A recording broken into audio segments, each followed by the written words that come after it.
Hello everybody, this is Danny from Deep South Homestead on porch time today. Had a little bit of rain last night. Looks like we got a little bit more coming. That's encouraging because we've been extremely hot and dry here. Gardens have all played out. That's kind of a little bit about where I wanted to head with porch time today. In just a minute we'll talk about that. But it seems like there's a lot of issues going on in the country today, and I kind of like to address a little bit of one of the main things I think is happening with homesteading today. The title of Porch Time today is going to be "It Has Begun." Now,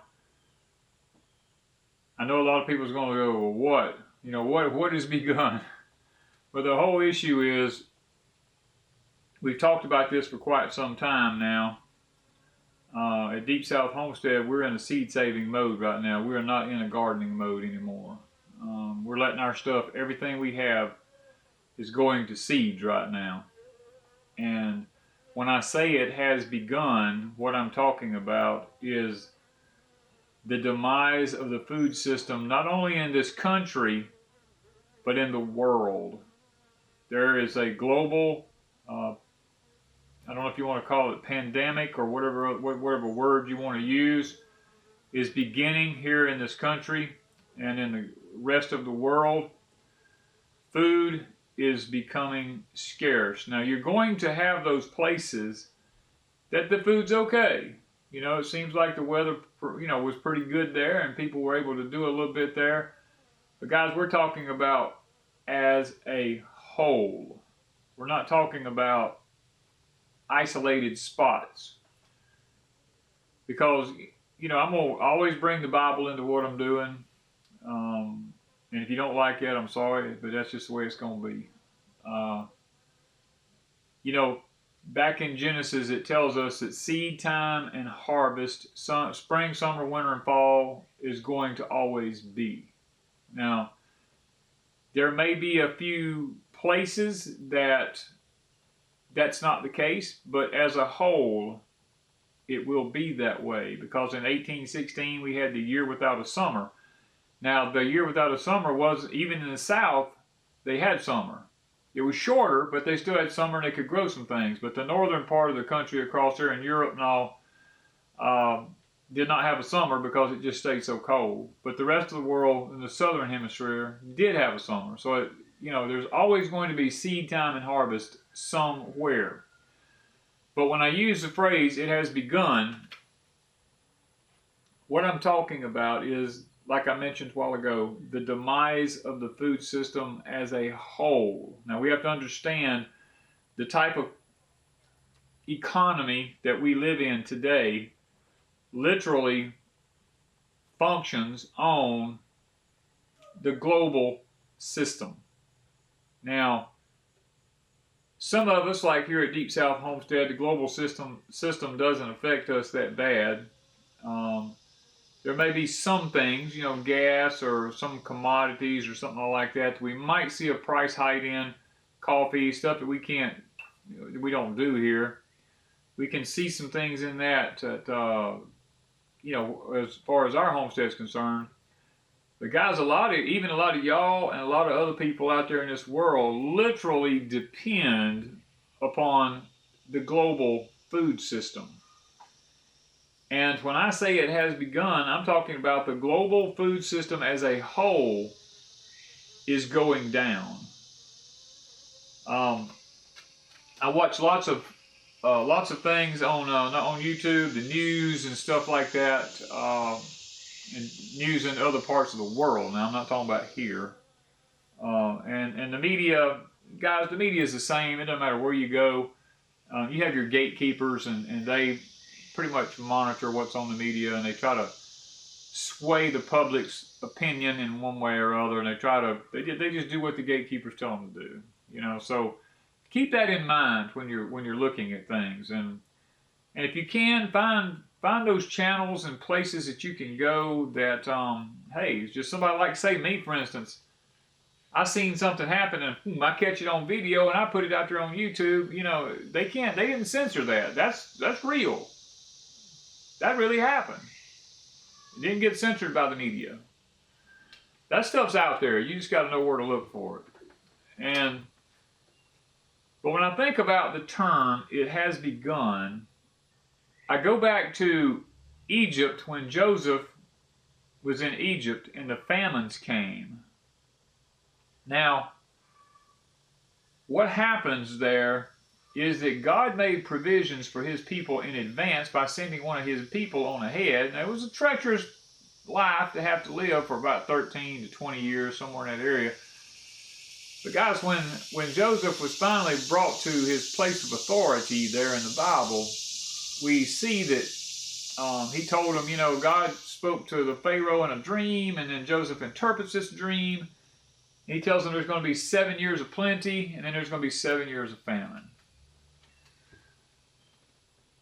At some point of the plenty, there was a point when Joseph walked out of the palace or temple or whatever, the big place that he was in there, and he looked out and he could see the dryness and the aridness. People were contacting him saying, look, we planted this year and nothing's happening. We're losing a lot of our food this year. The disease, we got insects we hadn't ever had. We're not getting any rain. You know, whichever one, it's hailing, it's the rivers are flooding out of their banks, whatever is happening. Joseph makes the statement, it has begun. And he knew from that point on, for the next 7 years, was going to progressively get worse. And guys, that's where we're at today. I believe in our country, it has begun. And I'm going to tell you why I believe that, because I'm going to mention some YouTube channels here. These are people that I really like. They're good people. One of them in particular, Okie Rob, this guy gets out and does it. I watch him. I've talked to him on the phone.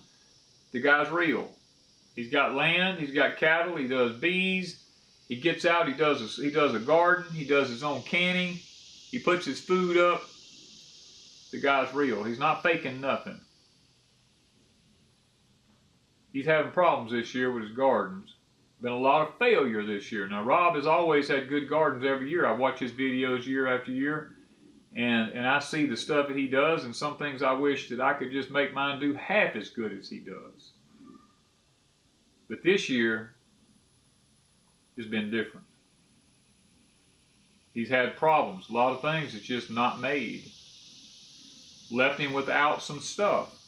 Now, not to say he didn't harvest some, but not like he would like to have harvested, or what normally would have been the norm. The drought literally destroyed, in the heat, from the solar minimum being in the extreme for his area, literally destroyed a lot of what he had. Annie Farmer, if you haven't ever watched her channel, look her up. Annie did a video just this past week, sitting in her yard there talking about how sad it was that she done everything like she always does it.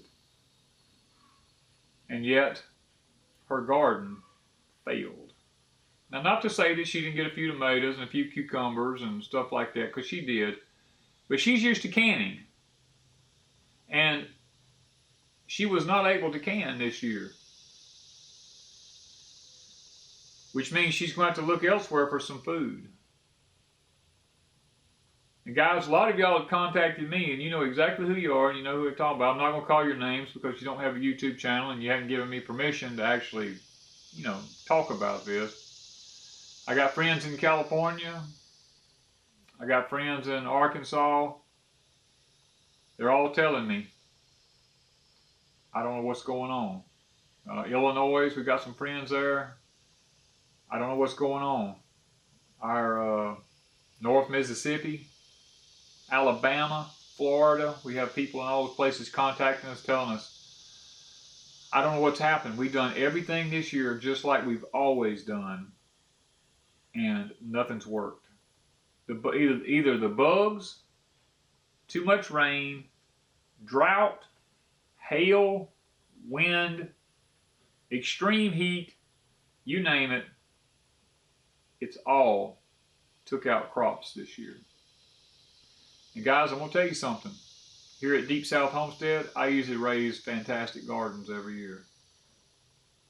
This year was my first year to ever struggle like I've had to struggle. Now, we harvested here at Deep South Homestead. We showed y'all this year mostly our failures.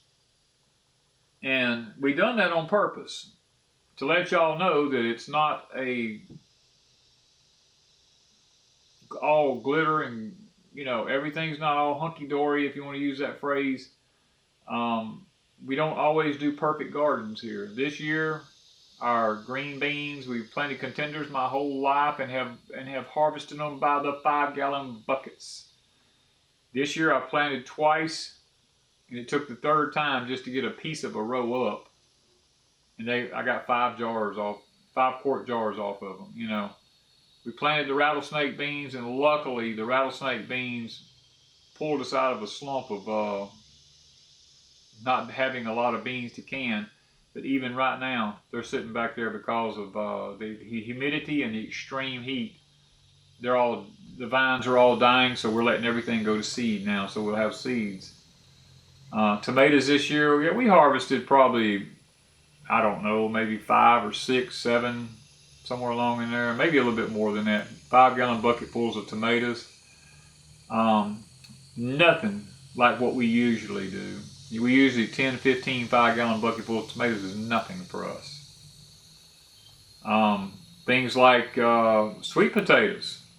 Last year we harvested close to 600 plus pounds of sweet potatoes. Guys, this year, I don't know. I mean, I've been 125 days. Went over the other day, y'all saw in some of my videos, I dug up the potatoes. Little things about this big around, about that long, you know. I don't know. Some of them, the grass is 3 feet deep in them because the grass just overtook the vines. The vines just would not grow for some reason.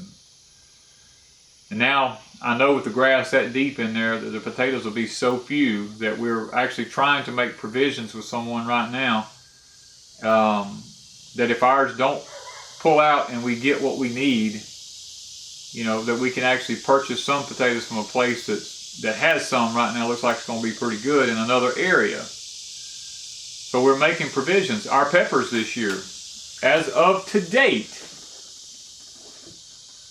we've only harvested maybe 10 peppers off of plants, and we've had pepper plants since spring. Most of them have died. We've replanted, died. We've replanted. Now they're up about 2 feet tall. Looks like they're loading up with blooms. We don't know if they're going to make or anything like that. So we didn't take any chances. We went to the U-pick, y'all seen on some of our videos, and we picked several 5-gallon bucketfuls of peppers and brought them home and went ahead and put them in the freezer because we could get them there and they was doing good. And we decided we needed to do this. The places that I've seen that things have succeeded this year has been people who used hybrids that were disease resistant to a lot of things, and they managed to get pretty good harvests. And y'all have heard me talk here at Deep South Homestead. This coming year we're going to probably be using a few hybrids. We're going to leave our heirlooms in storage. We're going to try 1 year with hybrids. Now we may do a few heirlooms in some specific places that seem to do good, like our rattlesnake beans and stuff like that, our butter peas, maybe our Stoil Evergreen sweet corn that we save from year to year, my Danny corn.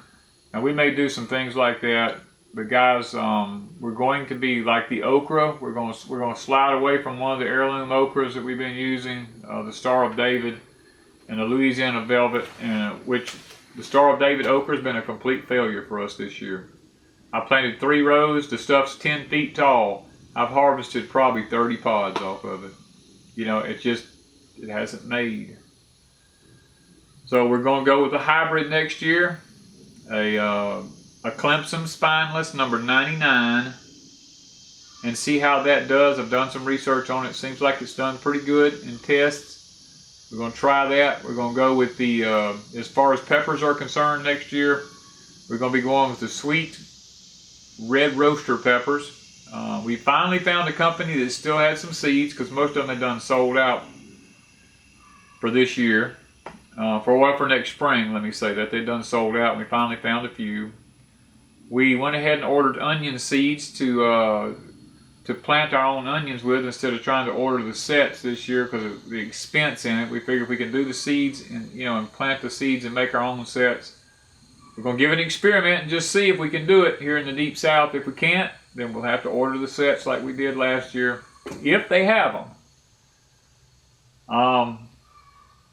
Guys, there's just things this year. The Cherokee garden we did this year was a total flop, total failure. In our humidity here, the corn that we planted in the circle, like the Native Americans did, the inside of the cobs did not pollinate, only the outsides of them pollinated. The beans ran up the stalks. Then when it come time for the ears to break and fall down so they could dry, they did not, because they had beans wrapped them against the stalk. And then so much rain and humidity, it started rotting in the tops of the corn. The kernels started sprouting, growing out the tops of the corn, so we had to go in. Beans didn't even form on the vines. We had the most beautiful vines in the world, but no beans nowhere on the Trail of Tears. So we just pulled it all up, fed it to the cows and the goats, got some benefit out of it. All the squash we put in it, all the Hopi gray squash we had, all them died, the squash bugs. We had planted probably 25 or 30 spaghetti squash plants, lost every one of them.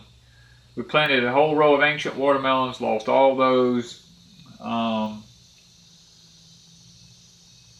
It was just a big loss this year. We had some things that did good. The Red Ripper peas, they're still making down there in my field. I'm just letting them go to seed. They're still just Cadillacing. Hadn't done anything to them. No bugs, nothing. They're just Cadillacing.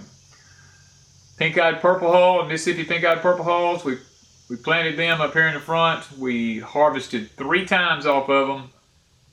The third picking, I went back for the 4th picking. There was some left on them. The aphids, some people call them lice, pea lice, stink bugs, in one night had completely covered all of them. Me and Amanda from Freedom Acres went through there and picked all the peas, green, dry, whatever. We cleaned them up completely. Little bitty peas, it didn't matter. We should make snaps out of them. I went in with a bush hogged it all down. Got Brian from Lloyd Family Homestead, came over with his tiller, tilled it all up into powder for me. And we're in the process of solarizing it right now. We have a video coming up on that we've shown on solarizing. Had lots of trouble this year with root nematodes. Everybody's telling me plant marigolds, buy the beneficial nematodes. Guys, let me tell you something. Those are good things in small spaces. I'm planting big areas. I've got to solarize. I don't have time to plant beneficial nematodes in the soil and wait 2 years and see if it helps, or to plant marigolds everywhere. I just don't have that kind of space. We're going with a total different type of gardening system this coming year, just due to the solar minimum. So I've got to eradicate this problem as much as I can, because guys, it has begun. Our food system is going down. Everywhere I look in this country, people are sending me picture after picture after picture of grocery stores everywhere. Shelves are empty. There's no food in places. They're struggling just to keep food on the shelves. Australia, I watched the videos down in Australia because of the problems they're having there. Cattle are they're just having to kill them. The Middle East over that way, I've looked at a lot of stuff over there. Asia, Africa, all these places over in there, in the New England areas, the UK, guys, all these places over there, I've noticed everything's just dying. Drought, killing everything. Snow still falling in some areas, freezing things to death. Guys, the weather anomalies is destroying everything in the world. Had a person that's in the wheat industry tell me that a lot of the wheat in Kansas this year has already been just destroyed. A lot of corn crops in this country completely destroyed. You don't see this on the news. It takes people that are friends with us on here on YouTube sending me pictures and sending me stuff, showing me insect problems in the fields next to them, how it's just wiping out crops, and they're having to spray, trying to control the insects. And guys, that's just putting that many more chemicals on your food source, you know. So, guys, what they're telling me, certain people, I'm not going to say who, and don't even ask me, because I've promised them I'd keep my mouth shut,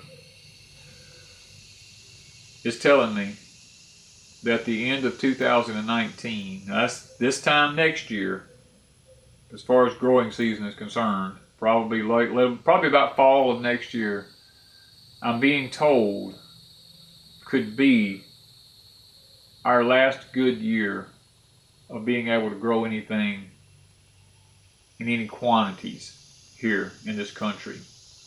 Now there may be pockets and places, like I told you in the beginning, that does fairly decent. But we're talking about as a whole to feed a nation. They're just saying that the weather, they know something, guys. I don't, if it's man-made, some of it is, let me just go ahead and say that. Some of it is man-made. But there's weather anomalies that's already because of things that are happening up around the North Pole, the Antarctic, the Arctic circles, all these things, polar shifts. I have to see what I can say and what I can't say. The sun going to sleep, solar minimum, all this type of stuff happening. Geomagnetic issues, 5G issues, radiation issues.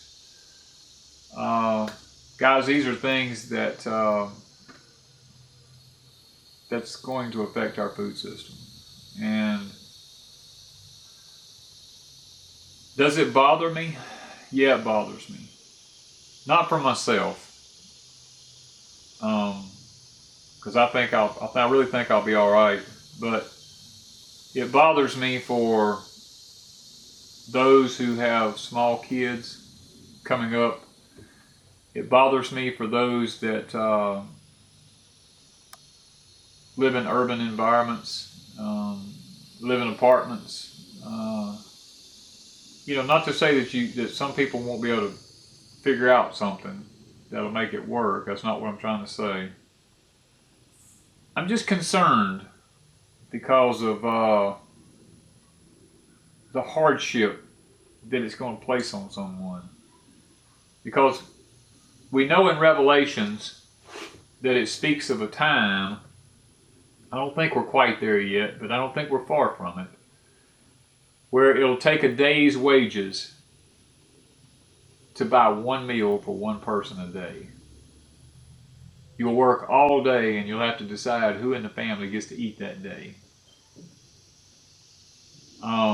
That's not far away. Because, see, it doesn't matter how much money you have.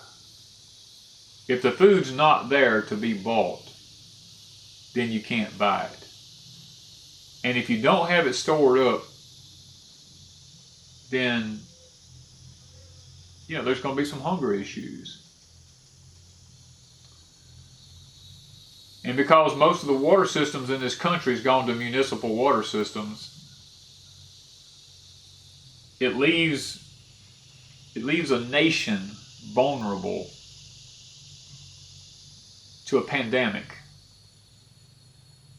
And if you don't know anything about disease X, I'll just mention that. It's got a number, HN, I forget the other numbers.